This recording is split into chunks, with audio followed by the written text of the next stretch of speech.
Well, today marks the beginning of the trial of the state versus Mary McKean et al.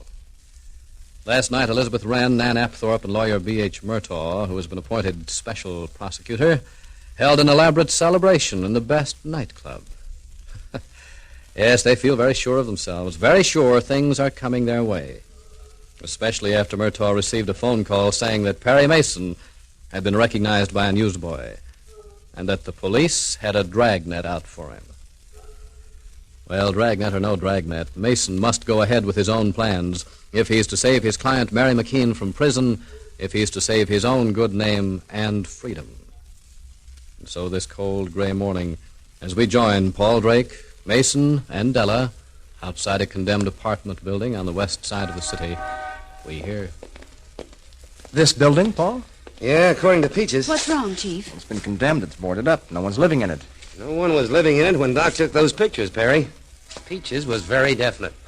Well, this is the place. This is the place. They did all their work in the living room on the ground floor. That one, right in front of you, with the big bay, Peaches drove me out yesterday. Told me everything. I mean, to the scenery layout. But that's as far as Peaches is going to go for us. Well, that's a break, anyway.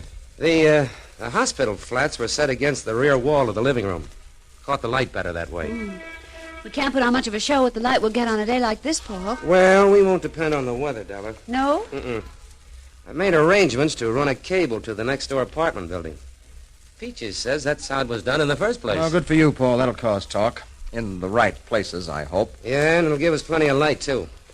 Oh, you want to go into the building now? Yeah, in a minute. 9:30.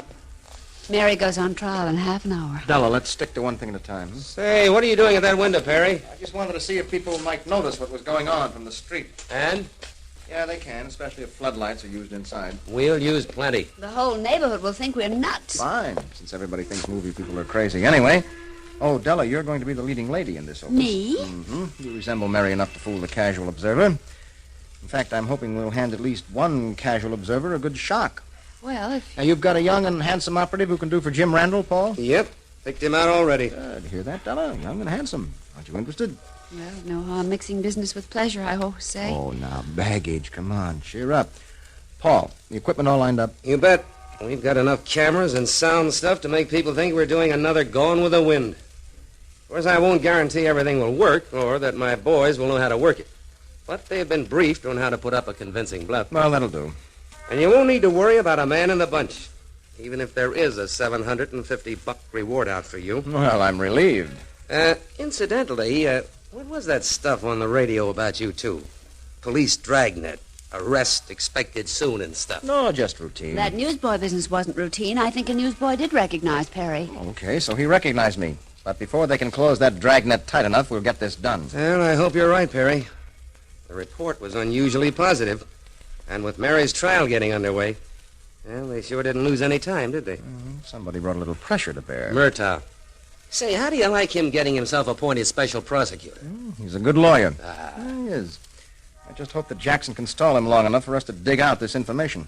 Because if that case gets past the jury selection stage, Jackson won't have any more chance than a snowball on a hot stove. In other words, we'd better get moving. Yes, indeed. Now, let's go inside the building before the crew arrives, Paul. Okay with me.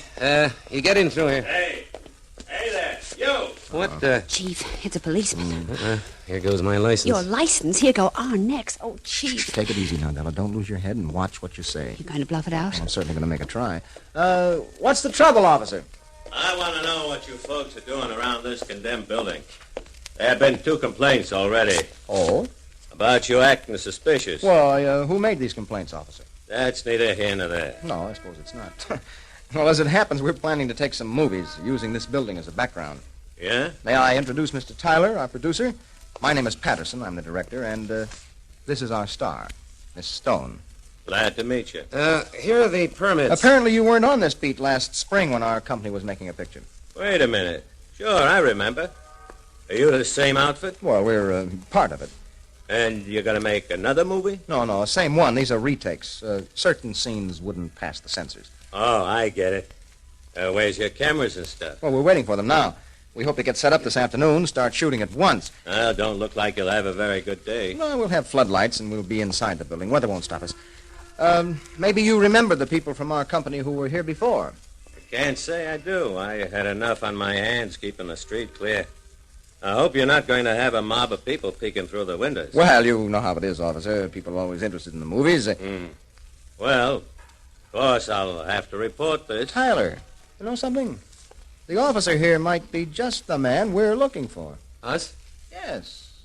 To play the part of the policeman. Oh, yeah, sure. The policeman. Say, I bet he could. Yeah. Who? Me? Well, it's only a small part. He comes into the scene at the end, says a few lines, and then we cut. Oh, I never done any acting. We don't have to. Just be yourself.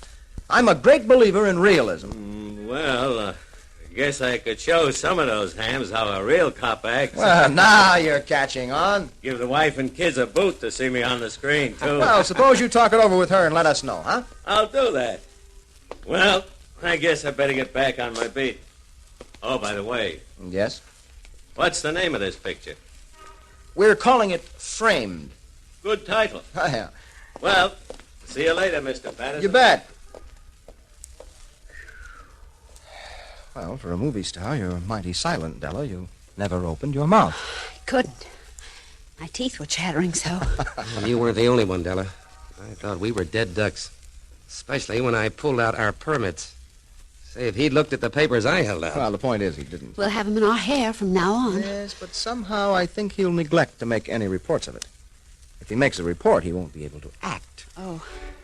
Well, Paul, what do you think has happened? Where are Peaches and the backgrounds and the equipment? We're going to put on a show. I'd like to start putting on a show. Meanwhile, back in the courtroom, Liz Wren and Nan Apthorpe make their way through the crowd. Gee, Liz, will you look at this courtroom? I knew we should have come earlier. We'll never find seats. Didn't Mr. Murtaugh tell you? He's saving us a couple. Oh, well, then let's get down front. Hey, let us through, will you? No need to be unpleasant, my lovely. Excuse us, please. Liz, don't sit down. Let's go over and say hello to Mary. It's only polite. You know, you're really a dreadful person. Me? But if you wish. Be careful what you say. Remember all these people. Don't worry about me. Well, Mary. Hello, Nan. And Liz. In for a little Roman holiday? Mary. Why, how sweet you are, Liz, now. Now there are people to see and hear you. You poor thing. But then you have only yourself to blame. How right you are, Liz. Only myself to blame for taking you into my house. Only myself to blame for not having listened to my husband when he warned me you'd do anything to destroy me. Or perhaps you've forgotten. No, we haven't forgotten. We haven't forgotten how you kicked us out either. Nan, don't. Be charitable. Remember the poor woman's unbalanced. Oh, yeah. I forgot. You know what I'd do if I were you, Mary? I couldn't guess. I'd plead insanity. I think you'd get away with it. Thank you so much. Liz wouldn't fight that. She'd be just as satisfied with you in an asylum, just so long as you can't get near her precious nephew. I won't answer that. I don't seem to find Mr. Mason in the courtroom. Do you really expect him to come riding up in the nick of time? You're a bit old to believe in fairy tales. Mr. Mason will be on hand. I'm sure no one will be happier to see him than I, except possibly the police. And when he does get here, yes, you'll get what you deserve. Your face is really beautiful, Mary, if not intelligent. Mr. Mason must be amused when he reads the newspapers, wherever he's hiding. The police say they expect to catch him any minute now. You're Mr. Mason. If either of you think you can upset me or destroy my faith in Mr. Mason or hurt me anymore, you're wrong, terribly wrong. So you might as well go back to your seats and enjoy the show. That's what you came for, isn't it?